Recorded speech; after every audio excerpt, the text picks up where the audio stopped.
Salut mes bijoutiers. Ça va bien? Et si je me faisais apporter le café par un robot? Bon, je vais essayer de vous mettre un petit bout là, maintenant, mais tout petit bout, hein. En Chine, un robot rentre sur scène. Il marche comme un mannequin humain sur un podium, avec une fluidité presque troublante.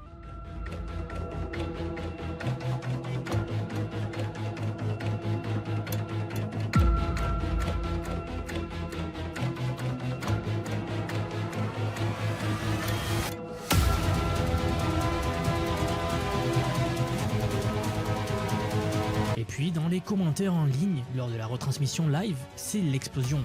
C'est un humain déguisé, impossible qu'un robot bouge comme ça, Tesla ne peut même pas faire ça, comment Xpeng pourrait, etc. Certains même dans la foule de spectateurs se révoltent aussi.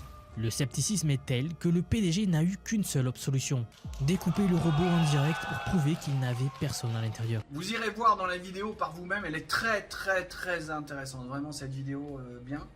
Elle ne parle pas forcément de politique, elle parle de l'avenir, elle parle de la société. Bon déjà, dans cette vidéo on apprend que un robot de ce genre là, ça vaut 20K. Ça vaut le prix d'une bonne bagnole. Ouais, c'est... Hein? Moi ce qui me pose question, c'est pourquoi ces robots, tous ces robots qu'on est en train de créer, pourquoi il faut toujours qu'ils ressemblent à un humain? T'arrives pas à comprendre? Alors, vraiment, allez voir la vidéo, vous allez voir, et le sujet de la mienne d'aujourd'hui, là, de ce que pourquoi, c'est ça la question que je me pose, et que dont j'ai envie de débattre avec vous. C'est ça, c'est...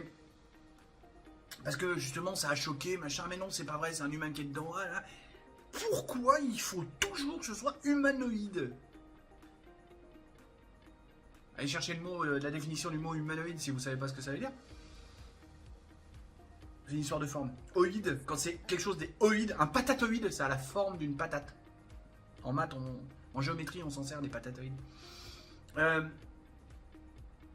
Alors qu'en fait, pour plein de tâches ciblées et pour plein de raisons de portance, de taille de la carte graphique ou des cartes mémoire ou des cartes électroniques qu'il faudrait dedans, on pourrait leur donner d'autres moyens de locomotion, des roulettes, des tripodes, des chenilles, machin, qui seraient bien plus adaptés. Pourquoi à chaque fois, toujours, faut que ça ressemble à un humain? Quelle que soit la destination du robot. C'est con parce que vraiment, avec des principes de chenilles, d'octopodes, de machin, on pourrait avoir des trucs beaucoup plus performants.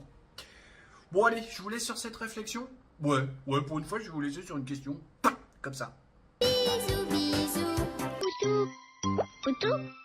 Poutou. Tchuss.